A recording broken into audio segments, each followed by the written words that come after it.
Bonjour à vous, bienvenue à notre webinaire de ce 4 novembre qui a lieu grâce au programme Interreg et le projet New Zealand qui vise à donner une nouvelle vie aux sites dégradés et aller vers une économie verte. Quelques éléments techniques pour cette matinée, donc prière de ne pas enregistrer ce webinaire, de ne pas diffuser les présentations sans autorisation. Il y aura de toute façon un replay disponible qui sera envoyé à tous les participants. Merci d'avance. Alors, vous avez sur le panneau de droite un système de chat, donc si jamais vous voulez saluer l'Assemblée. Mais si vous avez des questions, on va vous demander plutôt d'utiliser l'onglet questions. Et en fin de webinaire, si vous pouviez répondre à notre sondage enquête de satisfaction, ce serait très gentil. Alors, ne perdons pas de temps, allons-y directement. Donc, petit rappel, qu'est-ce que le projet Interreg New Zealand? Donc, nous sommes un consortium de 9 partenaires en zone transfrontalière France-Wallonie-Vlaanderen. Et vous y retrouvez bien sûr Inagro, Université de Gand, Valbium, Jean-Bleu Agrobiotech, Atrasol, ISA Lille qui est maintenant Junia, la Chambre d'agriculture Nord-Pas-de-Calais, et Ineris, également la DRAF. Nous situons ici dans l'axe prioritaire améliorer et soutenir la collaboration transfrontalière en recherche et innovation avec un objectif d'accroissement de la recherche et de l'innovation dans la zone transfrontalière, dans les secteurs stratégiques et les secteurs à forte complémentarité. Comme je vous l'ai expliqué, nous sommes plusieurs partenaires ici et ce projet est rendu faisable grâce au programme et au soutien des fonds européens de développement régional, de l'OVAM, de la province West-Vlaanderen et de la Wallonie. Petit rappel, pourquoi New Zealand? Donc, nous visons à pouvoir donner une nouvelle vie à ce que l'on appelle les sites marginaux. Donc, les sites marginaux, ce sont des sites qui ne peuvent plus accueillir de projets alimentaires ou immobiliers, mais qui constituent une ressource très intéressante et importante pour la production de biomasse non alimentaire. Donc, cette biomasse non alimentaire, c'est en fait implanter des espèces végétales comme le miscanthus, le peuplier, le chanvre, etc., pour en fait aller vers une économie plus verte, donc une économie biosourcée qui utilise en fait cette matière première végétale pour une production d'énergie, de matériaux ou de produits comme les molécules. Et c'est justement l'objectif de cette rencontre aujourd'hui. On voit que la bioénergie est vraiment le secteur qui est le plus prédominant dans l'économie biosourcée, mais avec l'équipe New Zealand, nous voulions vous montrer aujourd'hui qu'il est possible d'utiliser la biomasse vers une valorisation en molécules d'intérêt. Et ce sont nos 3 orateurs, même 4 orateurs aujourd'hui, qui vont vous présenter ceci. Alors, je vais directement donner la parole donc à Arnold Demeyer de Minagro et Yacine Slimane de Minasolv. Donc, Yvan, si tu peux projeter leur diapositive. Je vous laisse la parole. Vous allez nous expliquer comment vous utilisez cette biomasse dans vos différents processus. À tout à l'heure. Voilà, bonjour à tous. L'objectif est de vous présenter le groupe Minafin et la stratégie qui a été mise en place dans le développement d'ingrédients plus durables pour la cosmétique et pour l'agro. Minafin est un groupe chimique avec un chiffre d'affaires de 240 millions d'euros et près de 100 millions d'euros est issu de la chimie biobasée. Donc aujourd'hui, le focus sera sur la division Minasolv pour la cosmétique, pour laquelle travaille Yacine, et la division Minagro pour l'agro, pour laquelle je travaille. Que ce soit dans n'importe quel secteur, en agro ou en cosmétique ou d'autres, on est évidemment tous affectés par les menaces existentielles que représentent les dégradations environnementales et le réchauffement climatique. Comme présenté sur le slide, le pire scénario nous amènerait en 2050 à une hausse de température de plus de 3 degrés. Il est donc indispensable de modifier nos modes de consommation et de production. Et c'est dans le but d'une meilleure allocation des ressources que le groupe Minafin développe sa chimie verte. Donc voilà, la charte est un cahier des charges qui a été défini en 98 par Anastas et Werner sur base de 12 principes assez orientés sur des processus industriels. Je préfère cependant la définition UPAC, qui est le design de process et de produits dans l'objectif de réduire ou d'éliminer l'utilisation de substances dangereuses pour les humains, les animaux, les plantes et l'environnement. Donc, la chimie verte est extrêmement liée au principe d'économie circulaire. Alors, l'économie circulaire semble l'excellent concept marketing de ces dernières années, mais en tant que chimiste, nous avons tous appris que dans la nature, rien ne se perd, rien ne se crée, tout se transforme. Et en tant qu'agronome, il s'agit d'une pratique déjà utilisée depuis la nuit des temps. Cependant, ces principes d'économie circulaire offrent encore une multitude d'opportunités pour avoir une industrie plus efficace en ressources.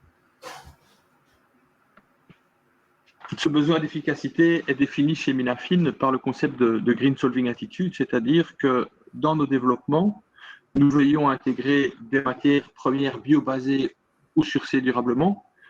Nous veillons à avoir un processus éliminant l'utilisation ou la génération de substances dangereuses, en faisant aussi attention au profil final des molécules et à leur biodégradabilité. Et finalement, nous faisons attention à intégrer un produit final qui apporte une solution adaptée aux applications et aux valeurs de nos clients.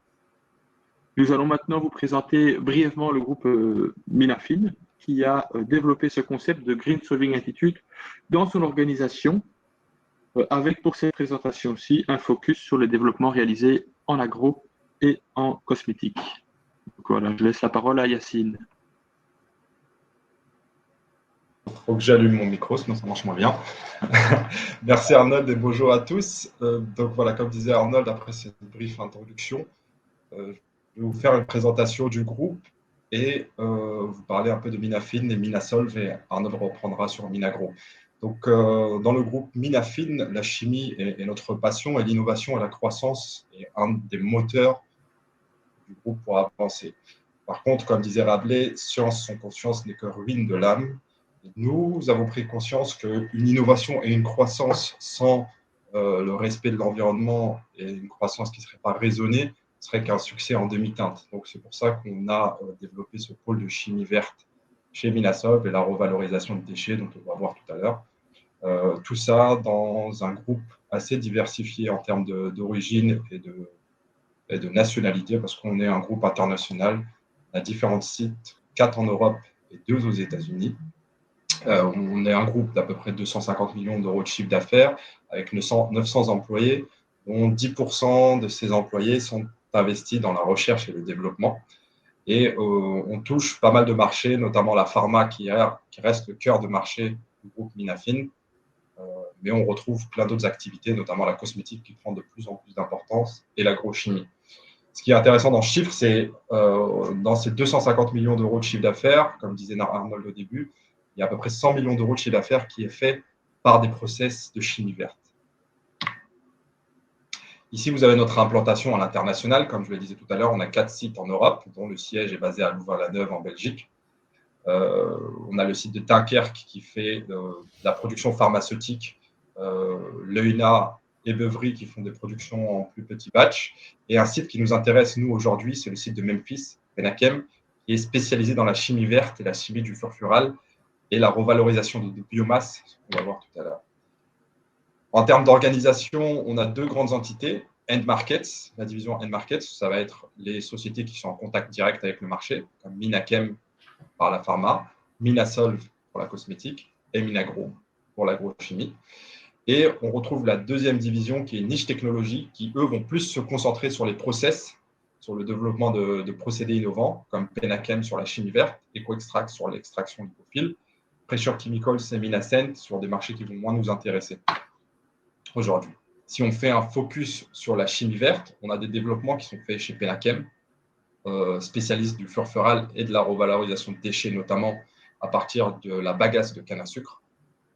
Et EcoExtract, pareil, on commence sur la bagasse de canne à sucre et on a trouvé de nouveaux procédés pour l'extraction lipophile, ce qui est assez innovant parce que l'extraction lipophile reste assez limitée en termes d'innovation aujourd'hui. On retrouve que de l'extraction classique, généralement avec des solvants pétrochimiques. Ces process, une fois développés, vont chez Minasolv et Minagro pour la commercialisation, Minasolv pour la cosmétique et Minagro pour l'agrochimie.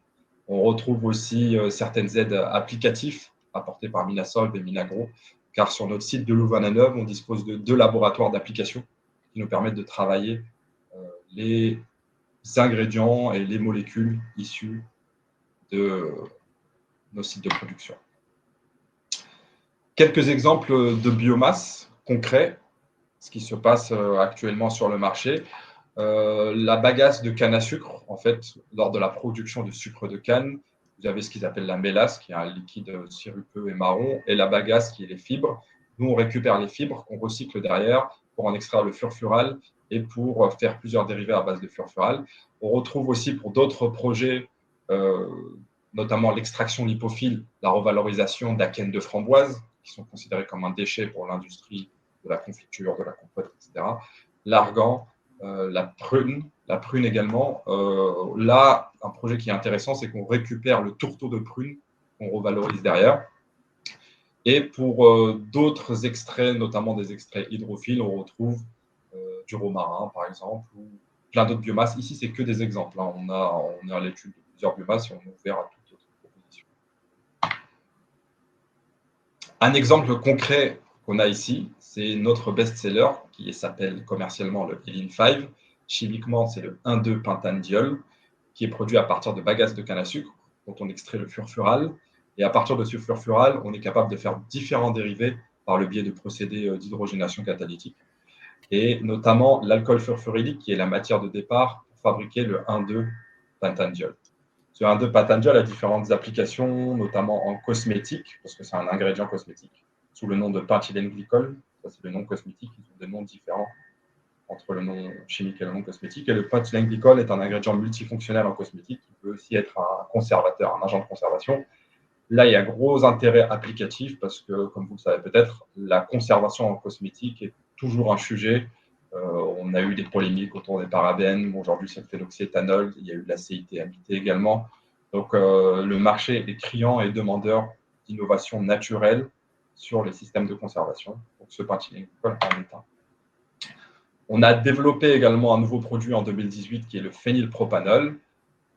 Au même titre que le penthylène glycol, ce sont des molécules qui existaient par le passé d'origine pétrochimique et on a trouvé un procédé de les fabriquer à partir d'ingrédients naturels. Donc là, on commence à partir de l'huile essentielle de cannelle, c'est du cannelé chinois, et on arrive par le biais d'un procédé de chimie verte au phénylpropanol qui est 100% naturel, certifié par Cosmos. Comme je le disais tout à l'heure, on a un laboratoire applicatif qui nous permet aussi d'offrir à nos clients des solutions clés en main. Donc, dans ce laboratoire, on fait notamment des mélanges synergiques avec des molécules qu'on a screenées sur le marché et avec lesquelles on a trouvé une synergie avec notre penthylène glycol ou notre phénylpropanol. Et on propose des systèmes de conservation à nos clients naturels, clés en main, qui peuvent utiliser quelle que soit la galénique et quelles que soient les problématiques qu'ils ont en formulation. Voilà quelques exemples applicatifs types en partant de la biomasse pour arriver à des marchés à haute valeur ajoutée. Et là, je redonne la main à Arnold. Merci, Yassine. C'est dans l'objectif de valoriser ces expertises pour d'autres applications que Minagro a été créé il y a plus de 2 ans. Donc, comme Minasolv le fait pour la cosmétique, Minagro développe des produits et un support applicatif proposant des solutions plus vertes pour le secteur de l'agrochimie. Il faut souligner que pour le secteur agro, l'objectif de durabilité porte nettement plus sur le profil toxicotox du produit qui sera utilisé et appliqué par les agriculteurs que sur l'origine ou le processus de production des intrants.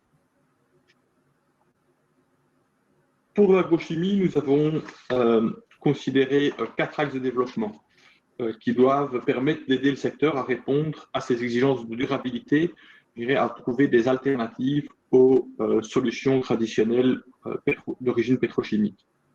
Donc, notre objectif est de proposer ces alternatives avec un portefeuille qui contient des matières actives biobasées, des coformulants avec l'ambition de développer des solvants verts, des agents de conservation issus de l'expertise de Minasolv et des adjuvants qui sont indispensables pour améliorer la performance des nouveaux actifs.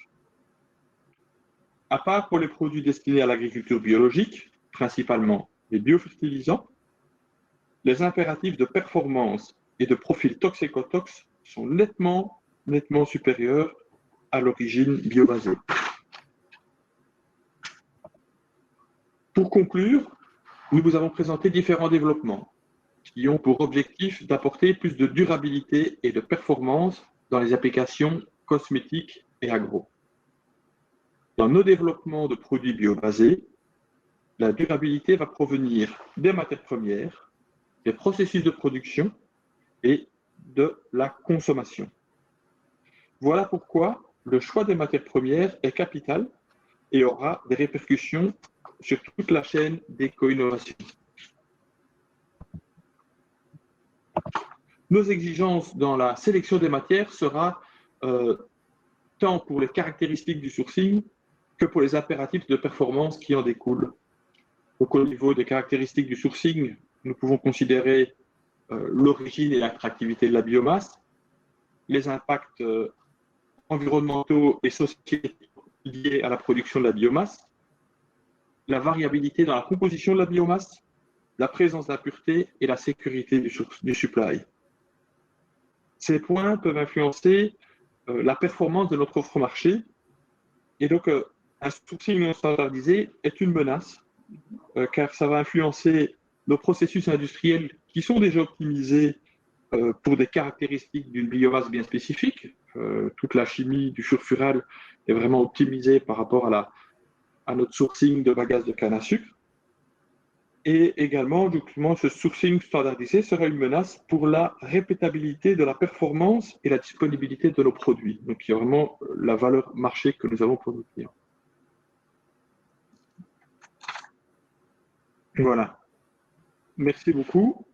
Je crois qu'il y a une séance de questions-réponses sur la fin et on serait vraiment ravis de discuter avec vous, de voir des opportunités de collaboration que vous voyez en fonction de nos impératifs de biomasse. Merci beaucoup Arnold et Yassine pour cette présentation. Wij gaan nu over in het Nederlands en wij gaan ook meteen naar onze tweede spreker van deze morgen, Joost van Aalst van het project Biowood. Het project Biowood brengt houtstromen in Vlaanderen in kaart en wil een nieuwe waardeketen ontwikkelen op gebruikmakende van houtige biomassa binnen de groene chemiesector. Dus ik geef nu het woord aan jou, Joost. Ja, dankjewel Beatrice. Dus ik ben Joost van Aalst, innovatiemanager aan de KU Leuven in de groep van professor Bert Sels, Centrum voor Duurzame Processen en Katalyse. En ik ga jullie vandaag kort het Biowood-project toelichten. En eerst zou ik nog eventjes kort willen ingaan op de bredere context van ons onderzoek. Dus algemeen zien we vandaag dat de industrie en breder ook de maatschappij in transitie is richting hernieuwbare grondstoffen als alternatief voor de huidige fossiele grondstoffen. En als illustratie zie je hier op de slide verschillende quotes van strategische nota's en ook topmanagers van verschillende bedrijven die ook echt wel duiden dat die transformatie breed aan het leven is. En als ik spreek over transitie naar hernieuwbare grondstoffen, denkt u waarschijnlijk spontaan aan energie, hernieuwbare energie, zoals wind- en zonne-energie. Maar wat met onze materialen? Hè? Dus heel veel van onze materialen, denk aan verpakkingsmaterialen, isolatiemateriaal, lijm, inkt enzovoort, worden vandaag ook gemaakt op basis van fossiele grondstoffen, vaak fossiele aardolie. En als het ons dus menens is om naar een nuluitstoot tegen 2050 te gaan, dan zullen we niet alleen voor de energiekant van het verhaal, maar ook voor de materialenkant van het verhaal op zoek moeten naar een alternatieve grondstof voor de huidige fossiele aardolie. Zoals je ziet hier op de slide, dat is uit een recent rapport van het NOVA-instituut, wordt het merendeel van de grondstoffen, dus de plastics in dit geval, gemaakt op basis van fossiele koolstofketens. En dat is dus eigenlijk de centrale vraag. Waar gaan we de koolstof in de toekomst vandaan halen die nodig is om onze materialen te maken? Hè? Want we kunnen materialen niet maken alleen op basis van elektriciteit. We gaan altijd een koolstofbron nodig hebben. En je ziet hier in de projecties dat de koolstofbronnen afkomstig van fossiele grondstoffen zullen uitgefaseerd worden. En dan wordt er vooropgesteld dat er 3 belangrijke toekomstige koolstofbronnen zullen overblijven. Dat is 1, CO2 zelf, CO2 gebruiken om materialen van te gaan maken. 2, biomassa, vandaag de focus hier in deze presentatie. En 3, recyclaten, dus op basis van recyclage van bestaande materialen. En dat is eigenlijk de focus van ons centrum, het Centrum voor Duurzame Processen en Katalyse aan de KU Leuven, om nieuwe katalytische processen, nieuwe chemische processen te ontwikkelen om op basis van die 3 grote bronnen, dus CO2, biomassa en recyclaten, materialen en chemicaliën te kunnen maken. Vandaag is de focus van deze presentatie en van het BioWood-project ligt de focus op het middenste, dus van biomassa naar chemicaliën en materialen. Nu, het is niet alleen wij die dat zeggen, het is niet alleen het NOVA-instituut, maar ook de chemische industrie zelf zegt dit en erkent ook dat een van de belangrijke kerntechnologieën voor de toekomst, om naar een duurzame productie van chemicaliën te gaan, dat biomassa naar chemicaliën omzetten, dat een van de kerntechnologieën zal worden. Dit is een rapport uit de Europese sectorfederatie van de chemische industrie, CEFIC. Om maar te zeggen dat het breed gedragen wordt. Het FVO-project BioWood focust op één zo'n technologie die wij aan KU Leuven hebben ontwikkeld, de Lignin First Biorefinery technologie. Die staat centraal in de waardeketen, maar breder focust het project op het opzetten van de hele waardeketen. Dus wij kijken ook naar de linkerzijde van de keten, de feedstockkant, dus de aanvoerzijde van de biomassa, als ook aan de rechterzijde van de waardeketen de toepassingen. Dus we proberen verschillende nieuwe toepassingen te produceren, gericht op de agro-industriële sector specifiek. Er zijn 3 partners betrokken in het project, KU Leuven, Vito en Universiteit Antwerpen, maar ook een brede waaier van verschillende bedrijven die in onze adviesraad aanwezig zijn, zoals je ziet in de slide. Eerst een woordje uitleggen over de kern van de waardeketen, de nieuwe bioraffinage-technologie die wij ontwikkeld hebben een aantal jaar geleden en die we in dit project verder doorontwikkelen.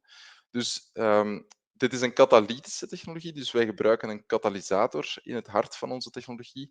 En we starten van niet-eetbare biomassa, dus lignocellulose. Zo dadelijk zal ik meer details geven over welke types biomassa wij kunnen gebruiken. Dat is een brede waaier. Typisch is dit een laagwaardige grondstof. En door onze bioraffinage-technologie toe te passen, zijn we in staat om 2 hoogwaardige producten te maken, waarbij we vooral de focus leggen op het maximaal valoriseren van de lignine die aanwezig is in de lignocellulose biomassa. Dus wij extraheren lignine uit de matrix en tegelijkertijd knippen wij de lignine op in de bouwblokken, dus in de monomere aromatische bouwblokken, zoals u links op de slide ziet. Dit zijn de types bioaromaten die wij kunnen maken in 1 stap uit de ruwe biomassa. En dat zorgt er dus ook voor dat wij een hoogwaardig product kunnen opleveren, die as such gebruikt kan worden als bouwsteen voor de chemische industrie, als alternatief voor de huidige fossiele aromaten. En natuurlijk, als wij die lignine geëxtraheerd hebben, die 20% uit de matrix, dan blijft er alsnog een houtvezelfractie over die rijk is aan suikerpolymeren, dus cellulose en hemicellulose. En die kan natuurlijk ook verder gevaloriseerd worden als grondstof voor de chemie bijvoorbeeld. Aan de feedstockkant even toelichten dat we echt wel van een brede waaier kunnen vertrekken. Zolang het lignocellulose is en het is niet te fel gecontamineerd, kunnen wij het omzetten. Gaande van reststromen uit land- en bosbeheer, duurzaam land- en bosbeheer. Het tweede, ook reststromen uit de landbouwsector. Denk aan vlaslemen, stro-achtige materialen. Dat zijn ook zaken die wij kunnen omzetten. Reststromen of nevenstromen uit de houtverwerkende industrie. Denk aan houtzaagsel, Denk aan schorsstromen kunnen wij omzetten. En dan last but not least ook de post-consumer waste woods, dus de afvalhoutstromen die je typisch terugvindt in de containerparken. Daar hebben we ook al succesvolle proof of concepts van geleverd in dit project. Als het dan gaat over type hout, kunnen we zowel werken met naald als loofhout.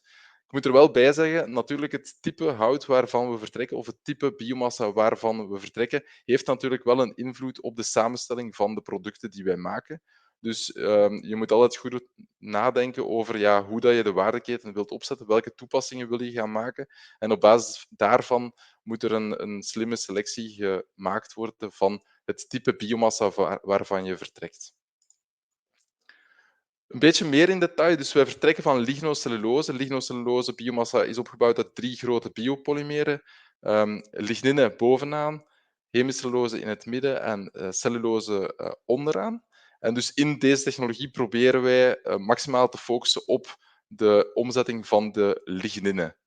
Omdat je ziet daar ook dat die lignine die bevat eigenlijk een polymeer van die aromaten en die proberen we maximaal te valoriseren voor de chemie.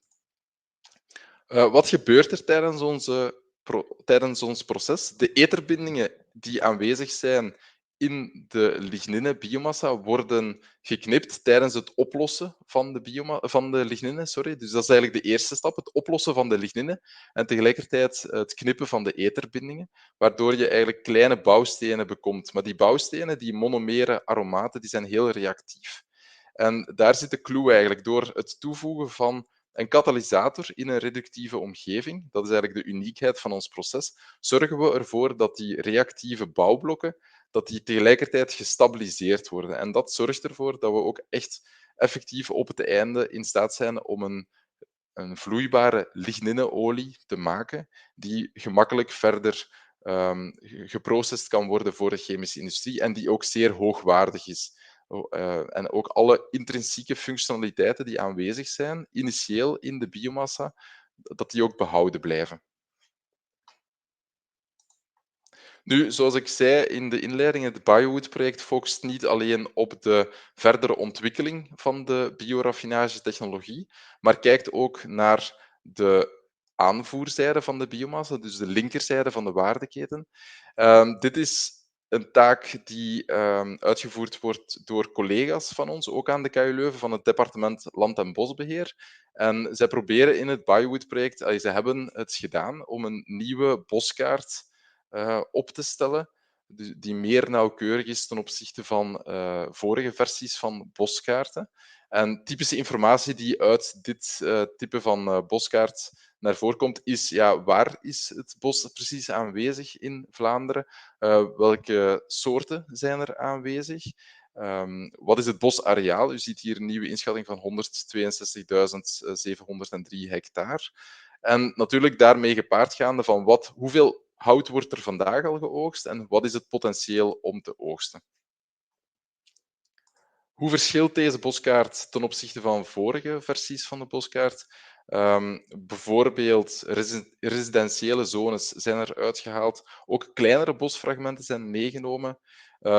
De groene zones die geen bos zijn, zijn er uitgefilterd. Bijvoorbeeld ook fruitboomgaarden tellen niet mee in deze boskaart. En er is ook hard gewerkt aan manuele validatie en ook een nauwkeurigere grid size, op basis waarvan de boskaart is samengesteld.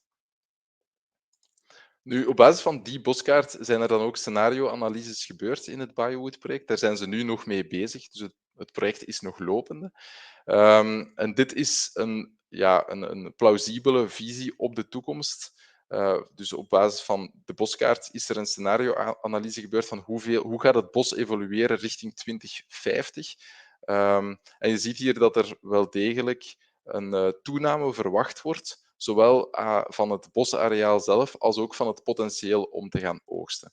Wat er hierbij is meegenomen is dat er een landgebruik-change zal zijn, dus een wijziging van het landgebruik, richting echt met meer focus op het gebruik van braakliggende landbouwgronden die omgezet worden deels naar bos. En qua bosbeheermethodes is hier de assumptie gemaakt dat de huidige trends in bosbeheer doorgezet zullen worden. Dus business as usual. En die komt eruit als meest plausibele scenario. Zoals ik dat juist zei, zijn er 2 belangrijke producten. Dus aan de linkerkant de vloeibare lignineolie, aan de rechterkant de vaste houtvezelfractie. En beide producten zijn eigenlijk intermediaire producten, op basis waarvan of die gebruikt kunnen worden om verder nieuwe toepassingen, nieuwe applicaties te kunnen ontwikkelen. Enkele voorbeelden staan hier op de slide. Dus de lignineolie is een bron van bioaromaten en kunnen dus gebruikt worden om aromatische polymeren van te maken. Denk aan polycarbonaat, polyurethaanmaterialen, isolatiematerialen bijvoorbeeld. Maar ook functionele additieven zoals antioxidantia. Denk aan antioxidantia die in polymeren aanwezig zijn. En dan specifiek ook bij het BioWood-project zijn we op zoek naar bioactiviteitstoepassingen. Dus toepassingen voor het promoten van de plantengroei bijvoorbeeld, maar ook het beschermen van planten. Aan de rechterzijde, de houtvezel, is natuurlijk in eerste instantie een vezel. En daar zijn we aan het kijken naar het ontwikkelen van composietmaterialen bijvoorbeeld, maar ook verpakkingsmaterialen zoals papier en karton zijn een optie. Daarnaast is het natuurlijk ook een bron van suikers en kan het gebruikt worden om platformchemicaliën zoals furfural, levulinezuur enzovoort van te maken. Daar hebben wij ook al succesvolle proof of concepts van geleverd dat dit mogelijk is. En het is natuurlijk ook een bron voor biofuels, eventueel zoals bioethanol of bionafta. De ontwikkelingen waarover ik nu verteld heb, hebben zich afgespeeld tot nu toe op laboschaal.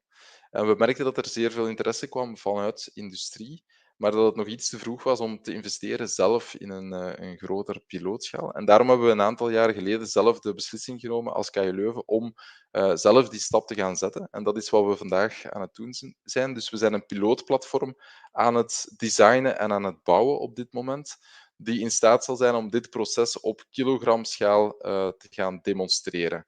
Dus de naam daarvoor is Biocon.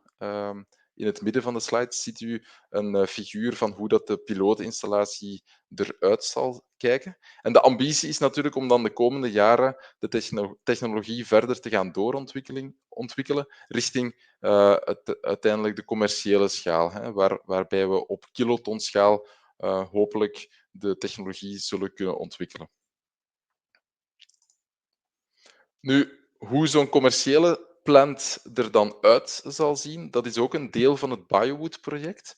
Dus in het BioWood-project hebben we een techno-economische analyse uitgevoerd, gecombineerd met een levenscyclusanalyse, om te kijken van, is het techno-economisch haalbaar en wat is de carbon footprint van het proces als je het in zijn geheel bekijkt. En de resultaten daarvan, als je benieuwd bent, kan je terugvinden in een recente publicatie in Science, die in 2020 gepubliceerd is.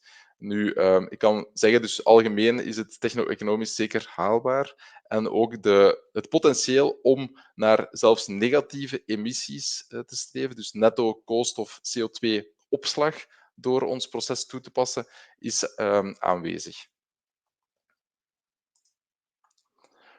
Op basis van die inschattingen, van hoe zo'n commerciële plant eruit zou kunnen zien en de grootte die daarvoor nodig is een andere taak die momenteel wordt uitgevoerd in het BioWood-project om na te gaan van wat zijn mogelijke locaties in Vlaanderen waar zo'n biorefinery gebouwd zou kunnen worden. Dus u ziet hier aan de linkerkant bijvoorbeeld een plaats waar dat er in kaart wordt gebracht van welke sites zijn eventueel mogelijk. En dat wordt momenteel gematcht met de vereisten. En qua vereisten spreken we daar enerzijds over de vereisten voor de technologie zelf. Dus welke input is er nodig om die technologie te laten werken, bijvoorbeeld waterstof. Maar aan de andere kant wordt er ook een match gemaakt met de beschikbaarheid van de houtige biomassa. Dus waar is er houtige biomassa aanwezig?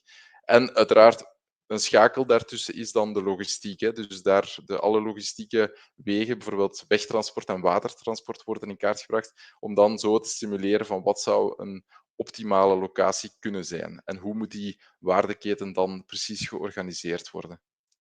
Dit is een samenwerking met Vito. Hè. Dus deze taak wordt in het BioWood-project uitgevoerd door Vito. Zoals ik al zei daarjuist, zijn we momenteel aan het bouwen aan een pilootplatform. Dit is niet deel van het Biowood-project, maar is eigenlijk een vervolg erop, een soort van valorisatie-output ervan. En hierbij nog eventjes 2 laatste slides om toe te lichten wat we precies beogen met dat pilootplatform, wat er ook mogelijk zal zijn. Recent hebben we daar ook steun voor gekregen via de relance-middelen die vrijgekomen zijn via de Europese Commissie, dus het Recovery and Resilience Facility Fonds.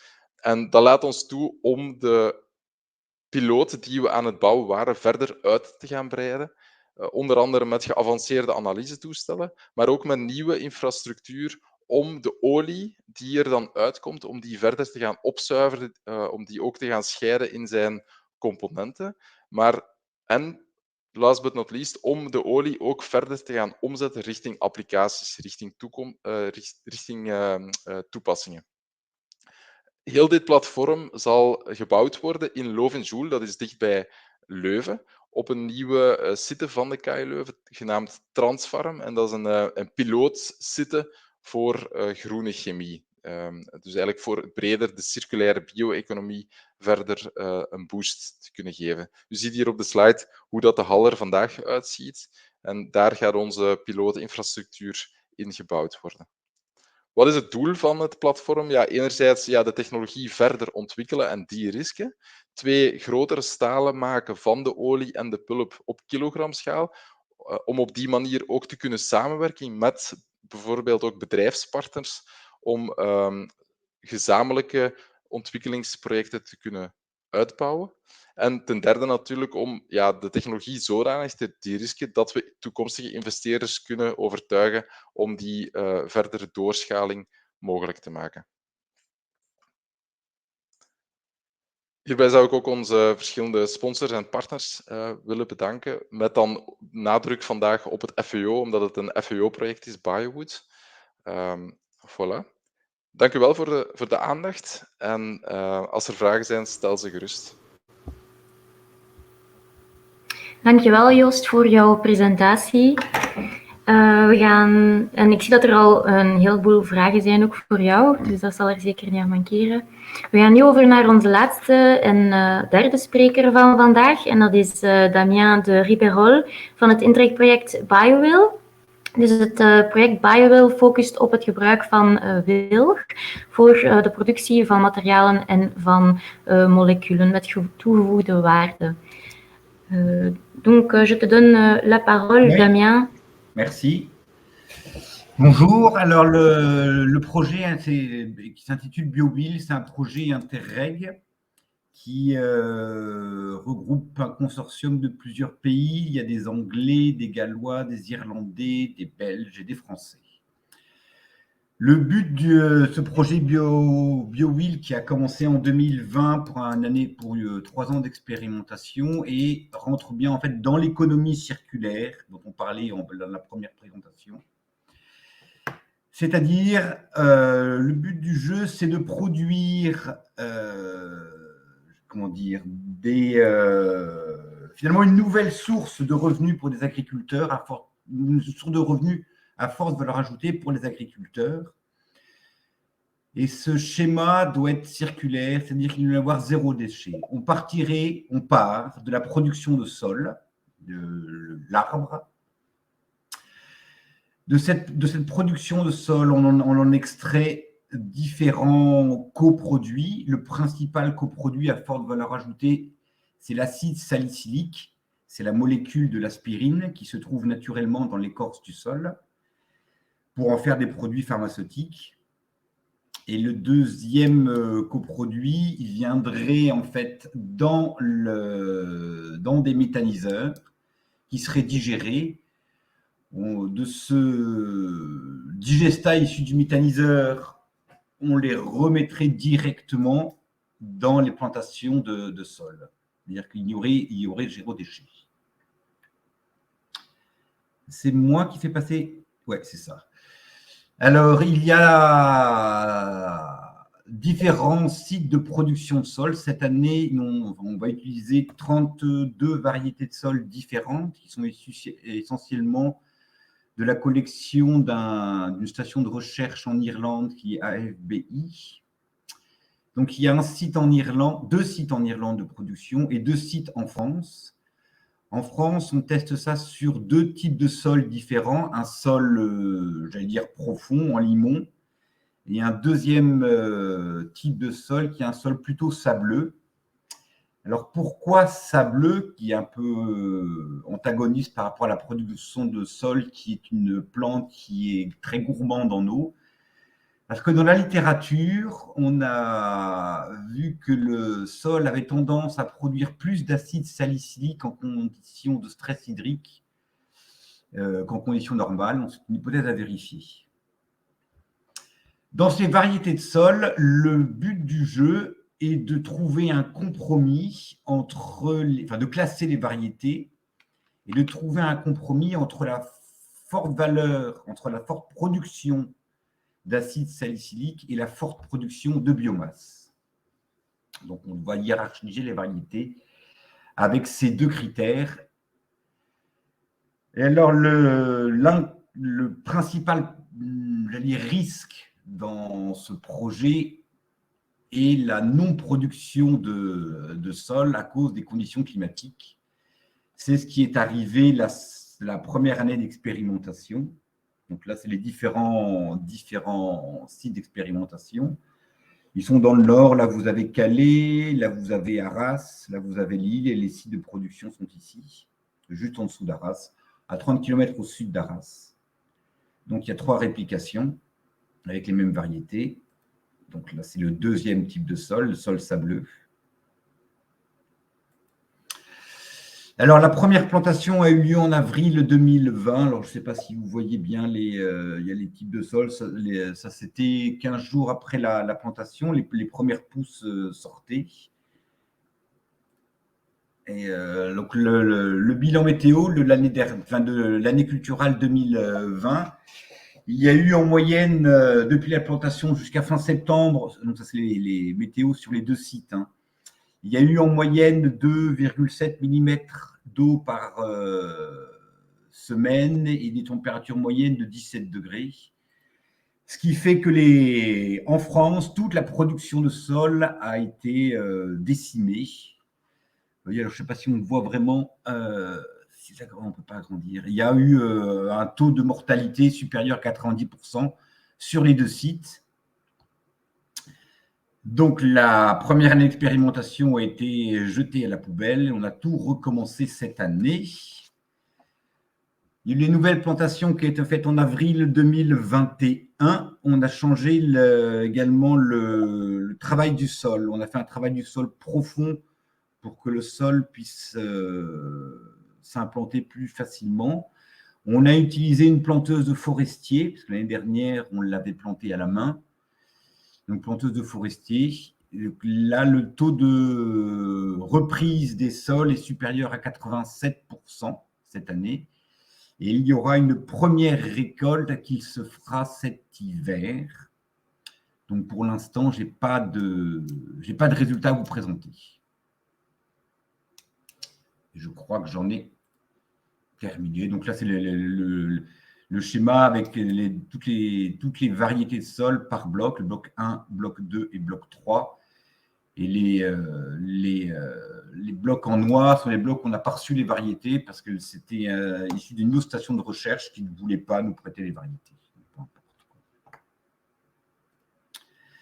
La météo cette année a quand même été beaucoup plus favorable. Vous voyez en bleu les précipitations et en rouge les températures. Donc, je pense que cette année, il y aura c'est même sûr, cette année, il y aura une première récolte qui sera envoyée en Irlande pour analyse. Donc, je vous ai fait un peu de diapo. Donc là, c'était la plantation. Et là, c'était 10 jours après la plantation. Donc, effectivement, le sol reprend à très bien repris cette année. J'en ai terminé.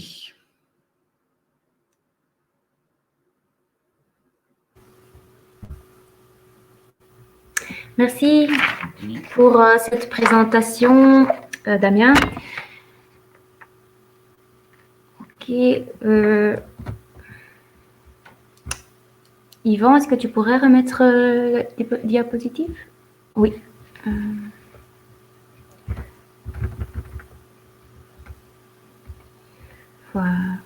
oké. Dus wij gaan nu over naar onze vraag- en antwoordenronde. Deze zal zowel in het Frans als het Nederlands gebeuren. Ik ga hiervoor het woord geven aan Alexandre Perlin, die de sessie zal hosten. Alexandre, c'est à toi. Bonjour, donc on va commencer la séance de questions-réponses qui sera modérée par moi-même, Alexandre Perlin. Je suis doctorant pour l'université de Gand et Ineris et les questions en néerlandais et pour la partie néerlandaise sont posées par Béatrice. Donc on va commencer par une question de Aricia pour Damien. Quelles sont les prochaines étapes vers la valorisation moléculaire? À partir de quand on peut aller en valorisation? Donc, Damien. Je comprends pas. Qu'est-ce que ça veut dire, la valorisation moléculaire? Je pense que c'est l'extraction de molécules à partir de la biomasse de sol.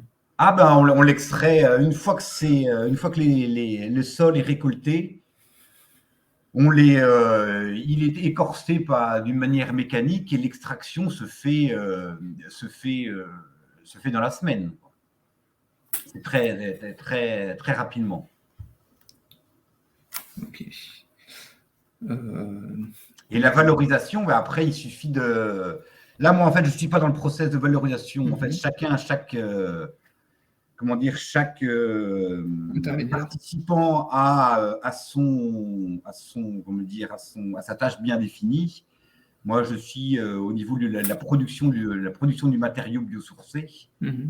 Et la valorisation, à partir de quoi on peut aller en valorisation, dès que c'est extrait, le produit, dès que la molécule d'acide salicylique est extraite de l'écorce du sol, on peut le valoriser directement, soit en acide, soit en aspirine, soit en crème à base d'aspirine. Ok, donc c'est pour des valorisations en pharmacopée. Oui, essentiellement. Pour l'acide salicylique. Après, pour l'autre, tous les déchets, c'est via les digesteurs. Ok, donc via la méthanisation et le cycle en économie circulaire. Ok. Oui. Merci Damien. Je pense que c'est bon pour cette question-ci. Donc maintenant, nous allons passer aux questions pour Arnold et Yacine, de Minafin. Donc encore une question de Aricia. Donc la première, c'est travaillez-vous aussi avec des espèces indigènes, des espèces locales en Europe, et si oui, lesquelles? Alors, je vais me permettre de répondre là-dessus. C'est une très bonne question parce que ça rentre dans le cadre de notre politique RSE. On essaye de travailler de plus en plus de manière locale et de réduire un maximum notre empreinte carbone pour éviter que les matières premières fassent le tour de la planète.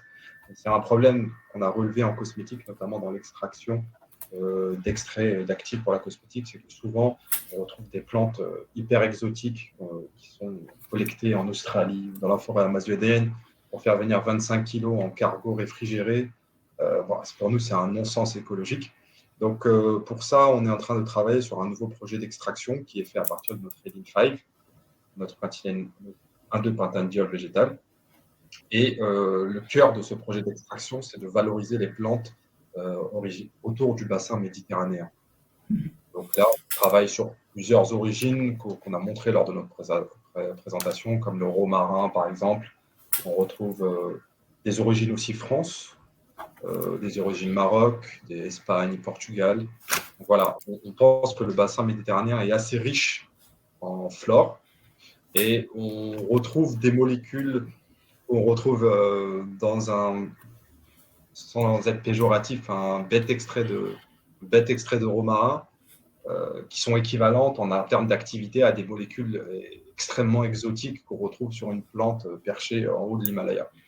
Donc c'est pour ça que je disais qu'on essaye d'innover en ayant toujours une approche raisonnée. Aujourd'hui, l'innovation à outrance, on pense, n'a plus forcément sa place. L'innovation raisonnée, plus quelque chose d'adapté au marché actuel. Ok, bon, je te remercie, Yacine. Dans la suite, il y a une autre question par rapport au sourcing qui va suivre, donc encore de Aricia. Donc, c'est par rapport donc au standard donc, de sourcing. Il faut que ça soit stable en qualité et en quantité, donc pour vos process. Et la question en fait de la production sur des sites marginaux, est-ce que c'est possible ou non, ou est-ce que ça va être trop contraignant pour votre industrie, sachant que c'est pas nécessairement une production sur site pollué, mais sur des sites qui peuvent être un peu moins fertiles ou qui peuvent avoir des problèmes d'érosion, ce genre de choses. Je vais répondre à cette question. De Charles Demar. Donc, je ne peux pas dire non. Je pense qu'au niveau RSE, travailler sur des sites marginaux, c'est vraiment quelque chose de top. Donc, oui, on va toujours étudier ces sites marginaux. Maintenant, voilà, on ne peut pas oublier le besoin de nos processus industriels. D'abord, nos clients sont exigeants au niveau du sourcing, la possibilité de leur fournir ces produits et de performance. Et alors, je dirais, voilà, notre industrie, nos schémas de valorisation qui sont plus complexes doivent nous forcer à travailler sur des sourcings plus établis. Et je pense que c'est aujourd'hui, ces sites marginaux, je dirais, il y a peut-être trop de variabilité dans le sourcing ou dans l'approvisionnement, en fait. Et je pense que ces sites marginaux doivent aller plus vers des systèmes de valorisation moins complexes, tels que la bioénergie ou le compost ou d'autres d'applications pareilles. Mais on ne peut pas avoir tout un système de valorisation derrière, toute une industrie de valorisation qui dépend d'un sourcing qui n'est peut-être pas assez performant. Ok. Donc, par rapport à ce sourcing, moi j'ai aussi une question. Donc, vous utilisez très souvent finalement des déchets, des déchets de production donc alimentaires. Et en fait, si jamais vous devez utiliser une plante qui ne vient, enfin, de la biomasse qui ne vient pas donc de ces déchets et donc qui vient donc d'un sourcing agricole, et que se retrouve limité en fait par les réglementations pour la production de biomasse qui ne sont pas visées alimentaires. Est-ce que finalement votre process quand même pourra être adapté donc à ces sites marginaux? Enfin, si jamais ça devient une contrainte en fait pour vous. Est-ce qu'il y a quand même une petite marge d'adaptabilité ou non? Par quelle réglementation? Pardon, vous avez dit, non, je ne sais pas, c'est hypothétique, c'est simplement hypothétique. Si jamais on ne peut plus faire de production non alimentaire sur des sites agricoles, est-ce que ça pourra quand même devenir une source de biomasse pour vous, donc ces productions sur sites non alimentaires mais non pollués? Je vais répondre pour la cosmétique. Alors, pour la cosmétique, on est réglementé par le règlement cosmétique européen. Donc, on a certaines impuretés à éviter, certaines matières à éviter lors de la production qu'on doit trouver à la fin de la chaîne de production. Pour nous, il n'y a pas forcément de nécessité que ça vienne de l'industrie alimentaire. Même mieux, on ne veut pas rentrer en compétition avec des ingrédients de l'industrie alimentaire. On a quelques confrères qui fabriquent, par exemple, des molécules assez similaires par biofermentation à partir du sucre. Nous, on considère que là, déjà, il y a une compétition avec l'industrie alimentaire. Nous, la bagasse de canne à sucre, c'est un déchet, donc ça rentrait clairement dans notre approche. Après, on peut travailler avec tout type de biomasse, même si elle n'est pas forcément issue de l'industrie alimentaire. Ce n'est pas le fait qu'elle soit issue de l'industrie alimentaire qui nous intéresse, c'est plus le fait d'avoir une certaine répétabilité et pouvoir avoir une performance équivalente. Je veux dire par là, la naturalité ne doit pas être un frein ou avoir un impact sur la performance. Ok. Je vous remercie en tout cas. Après.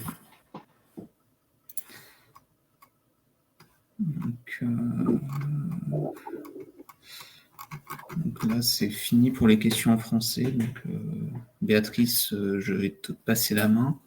Donc, ça va être des questions pour Juste.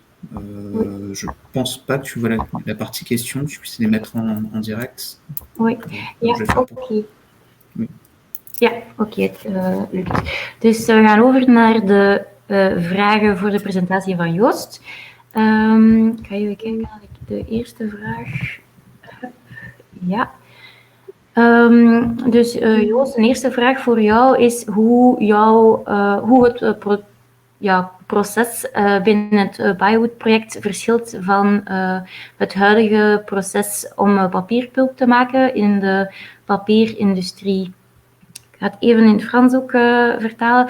Donc, la première question pour Joost parle donc quelle est la différence en fait entre le processus utilisé dans le projet Biowood avec la production de pulpe de papier, de pâte de papier dans l'industrie du papier.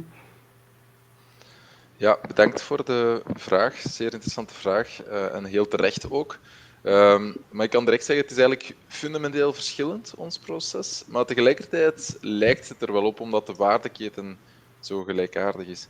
Dus het klopt inderdaad dat in de huidige pulp- en paperindustrie dat men vertrekt ook van ruwe biomassa. En dat is ook ruwe lignocellulose. En wat men in de pulp- en papierindustrie doet, is ook eigenlijk het verwijderen selectief van lignine uit de matrix, waardoor dat je een vezelproduct behoudt. Maar wat er eigenlijk gebeurt tijdens het proces in de pulp- en papierindustrie met de lignine, is eigenlijk dat die lignine tijdens het extraheren gedegradeerd wordt. Dus die wordt typisch, ja, die gaat ook in ketens geknipt worden, maar die ketens gaan terug condenseren. En dat zorgt ervoor dat je typisch met ook een vast product achterblijft, of een product dat wel opgelost is, maar heel laagwaardig is. En vandaag in de pulp- en papierindustrie wordt dat typisch gebruikt als een verbrandingsbron, een brandstof voor het proces zelf. Dus de lignine die in de pulp- en papierindustrie wordt verwijderd, wordt op de site zelf typisch verbrand om het proces van warmte te voorzien. En dat is natuurlijk fundamenteel verschillend met hoe dat wij ernaar kijken. Wij proberen de hoogwaardige moleculen die in de biomassa aanwezig zijn, maximaal te behouden en te valoriseren. En op een zodanige manier eruit te krijgen dat je het kan gebruiken voor verdere downstream toepassingen. Dus in die zin ja, kan je de parallel trekken, want je maakt twee grote stromen zijn hetzelfde. Er is ook een lignine die eruit komt en er is ook een houtvezel die eruit komt. Maar de lignine die eruit komt, is wel fundamenteel verschillend qua aard. Is dat een beetje duidelijk? Of? Ik denk dat het duidelijk is. Ik ga het ook nog even... Ja, sorry.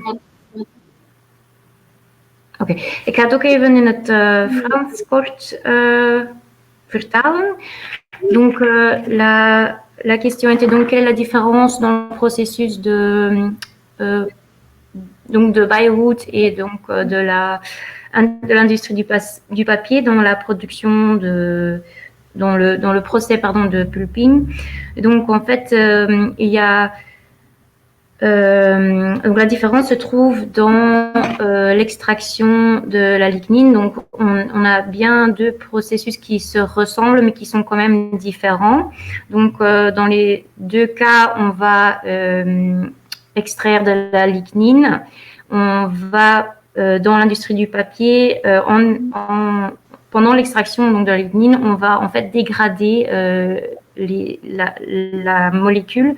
On va dégrader la lignine pour obtenir donc un produit assez rigide qui n'a plus de grande valeur et qui va être utilisé dans le processus de production de papier en tant que carburant en fait. Et contrairement, donc dans le projet Biowood, le but est vraiment de conserver la lignine dans son état original, donc de ne pas dégrader les molécules pour obtenir des molécules de valeur ajoutée. Donc là, on a vraiment une grosse différence dans les deux manières de procéder. Voilà, j'espère que c'était assez clair. Oké, we gaan nu over naar de volgende vraag.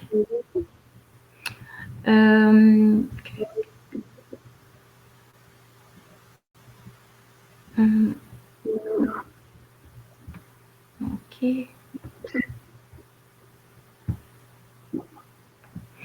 Dus een tweede vraag voor jou, Joost.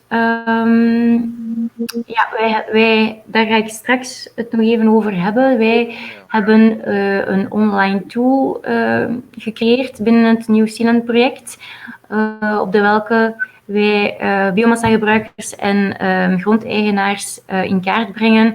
En zou het interessant zijn om het project Biowood ook op deze site te registreren. Ja, absoluut. Hè. Dat denk ik zeker en vast. Oké, dankjewel. En ik denk dat we het misschien ook breder kunnen framen als pilootplatform. Oei, ik hoor een echo. Ik weet niet hoe dat de echo komt. Ik hoor geen echo in elk geval van jou. Ja, alleszins. Nee, dus ik denk dat het zeker geregistreerd kan worden. En ik denk dat we alleszins, ja, uiteindelijk voor ons maakt het niet zoveel uit van waar dat de biomassa precies komt. Hè. Zolang dat het de juiste specificaties heeft, dat het ook niet te fel vervuild is. Dat gaat ook case per case moeten bekeken worden. Maar absoluut, ik denk dat we ons project er zeker bij kunnen zetten. Oké. Ja, we gaan over naar een volgende vraag. Dus Joost, je haalde enkel de boskaart aan en de locatie van bossen om zo het hout te gebruiken in jullie proces. Bekeken jullie ook andere agroreststromen en zo ja, de welke? Ja, dus in het Biowood-project zelf ligt de focus op bossen en ook op post-consumer afvalhout. Dus dat is de reden dat ook als het dan gaat over het echt in kaart brengen, dus het mappen van biomassa, dat er hier een focus lag op die boskaart. Maar in bredere zin is het zeker zo dat wij ons raffinageproces ook al toegepast hebben op agroreststromen. Zoals ik daar juist zei, bijvoorbeeld vlaslemen. Daar zijn al succesvolle bewijzen van. Ook stromen zoals stro-achtige stromen. Ja, vlaslemen is eigenlijk ook een soort van stro-achtig product, maar dan bijvoorbeeld miscanthus is een type dat we kunnen omzetten. Maïsreststromen, cornstover in het Engels, daar hebben we ook al een succesvol bewijs van geleverd. Dus in bredere zin is dat zeker iets waar dat wij naar aan het kijken zijn en wat we ook al bewezen hebben. Maar we willen daar wel meer en meer nog de nadruk op leggen in de toekomst. Oké, dankjewel. Ik ga het ook even vertalen voor de Franstalige deelnemers. Donc la question pour Joost était, donc Joost nous a présenté une carte de bois, des bois et de la localisation des bois qui peuvent être utilisés donc pour le bois dans les processus de Biowood. Mais y a-t-il d'autres types de biomasse qui peuvent être utilisés dans la production de lignine? Et donc, comme Joost dit, en effet, ils se sont surtout concentrés donc sur la localisation des bois et sur les flux de bois, de déchets de bois pour leur projet, parce que leur projet est donc Biowood, mais dans un contexte plus large. Ils ont aussi fait déjà des tests avec d'autres types de biomasse, comme le lin, le miscanthus et le maïs, qui donnent aussi de bons résultats donc dans l'extraction de lignine pour la production de molécules de valeur ajoutée. Voilà. Ja. We gaan nu nog verder gaan naar de volgende vraag voor jou, Joost. Ja, dat is een vraag van Sophie Wagebaert. Dus jullie gebruiken nu vlaslemen al in jullie proces. Kunnen jullie ook aan de slag met henneps-geven? Ja, dat staat inderdaad op onze to-do-lijst of onze wenslijst, als ik het zo mag zeggen. Dat is niet we hebben het nog niet gebruikt, maar het staat wel op onze radar, inderdaad. Dus we hebben dezelfde redenering gemaakt dat het waarschijnlijk ook zal werken. En dat het misschien ook wel interessante eigenschappen zal geven voor de vezels dan, hè, omdat dan die hennepvezels ook wel gekend zijn voor verschillende hoogwaardige toepassingen. Dus als wij dan selectief de lignine in een eerste stap de lignine kunnen extraheren en dat je dan eigenlijk de vezels alsnog behoudt, laat ons het zo zeggen, en dat je eigenlijk op die manier een toegevoegde waarde kunt creëren zonder dat je de vezeltoepassingen overboord gooit. Hè. Dus dat is zeker iets waar dat we naar aan het kijken zijn, maar nog niet toegepast hebben. Ok, dankjewel Joost. Donc la question ici pour Joost était le lin est déjà utilisé donc par BioRoot pour la production de lignine. Est-ce que le chanvre est aussi une possibilité dans la production de lignine? Et donc la réponse de Joost est oui, c'est une possibilité. Ils n'ont pas encore vraiment fait les tests à ce sujet, mais c'est une possibilité et c'est prévu. Et de plus, ce qui serait idéal, c'est donc de pouvoir extraire la lignine et en même temps garder les fibres intactes pour pouvoir garantir aussi l'utilisation de ces fibres donc pour la production d'autres produits, d'autres matériaux, pour que les deux chaînes de valeur soient garanties. Okay, voilà. En dan hebben wij nog een laatste vraag voor jou, Joost. Het gaat over grassen. Dus is het mogelijk om verteerde grassen van een aerobe, van een vergister eigenlijk te gaan gebruiken, dus na vergisting?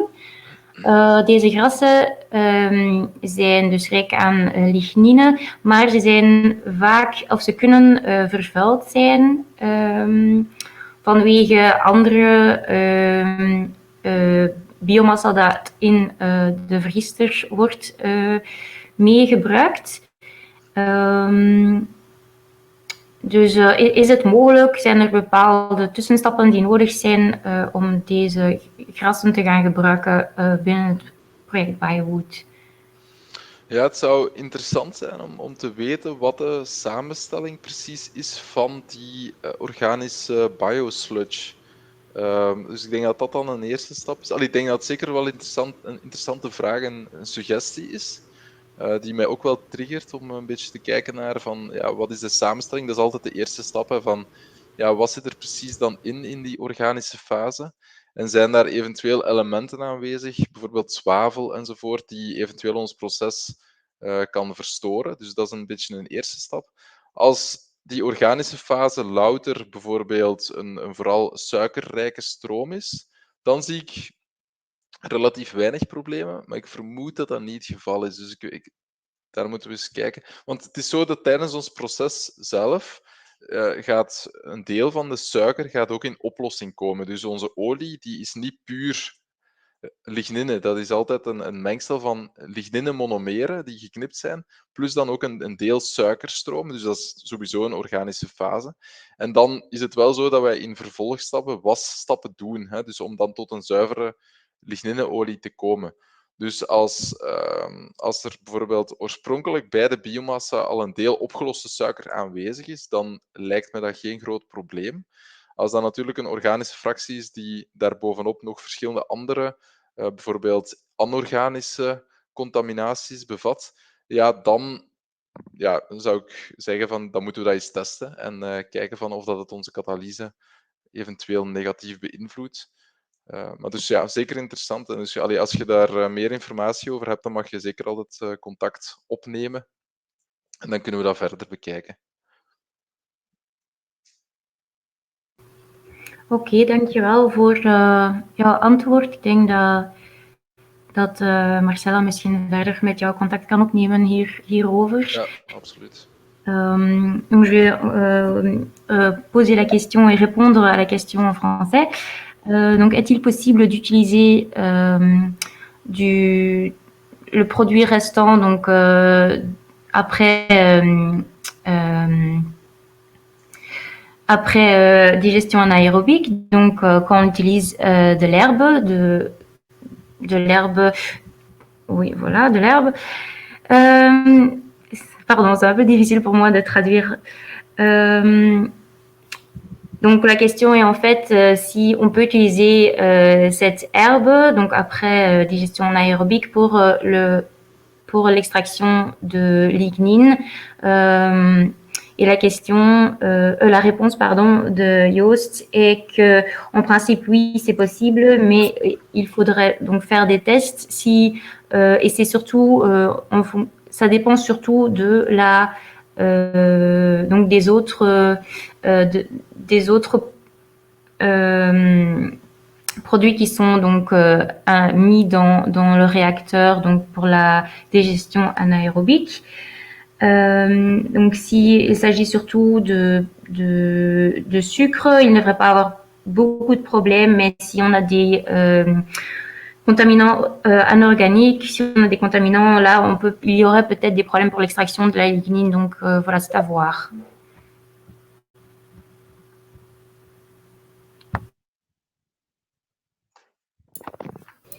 Oké, voilà, je pense qu'on a répondu à toutes les questions. Ik denk dat we alle vragen hebben gehad.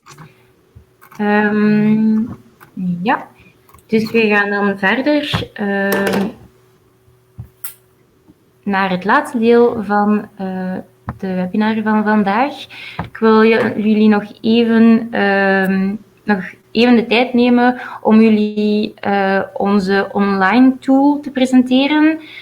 Dus we hebben met het consortium van New Zealand een online tool gecreëerd dat enerzijds biomassa-gebruikers en anderzijds dus grondeigenaars van marginale sites in kaart brengt. En jullie kunnen deze online tool terugvinden via de website sitesforbiomass.eu. Het is dus via deze tool dat biomassa-gebruikers of grondeigenaars hun zichtbaarheid kunnen vergroten. Dus jullie altijd registreren. Er zijn 2 registratiemogelijkheden voor biomassa-gebruikers of voor grondeigenaars. En het duurt maar een paar minuutjes. Dus ik nodig jullie uit om dat ook te doen. Nous avons, avec le consortium New Zealand, créé une plateforme en ligne, donc sur le site Sites for Biomass. Cette plateforme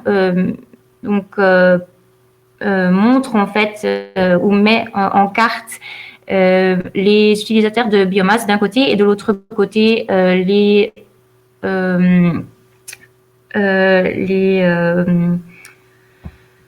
les sites marginaux.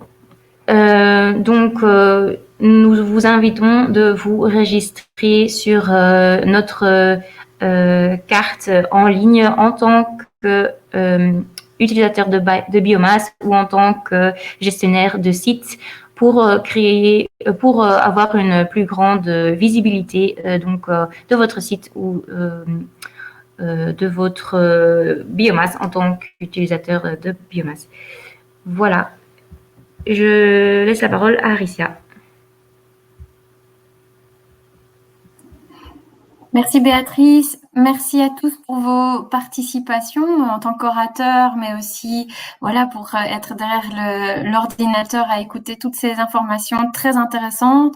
Donc on voit que ça bouge au niveau de l'économie biobasée en Belgique et que il est encore possible de créer des synergies via les sites marginaux, mais pas que, avec différents projets qui visent justement à cette dynamique d'économie biosourcée. Alors, c'est le moment maintenant de nous quitter, mais si vous avez encore quelques secondes à nous consacrer, on a fait une enquête de satisfaction via l'onglet sondage, donc n'hésitez pas à prendre ces quelques secondes pour répondre à nos questions. Merci beaucoup. Nous sommes à votre disposition pour répondre à toutes vos questions. Si vous avez d'autres éléments à recevoir des orateurs, n'hésitez pas. On sera là pour relayer. Merci à tous pour votre présence. Je vous remercie. Au revoir. Merci beaucoup. Au revoir. Au revoir. Merci beaucoup. Au revoir. Merci. Merci, au revoir.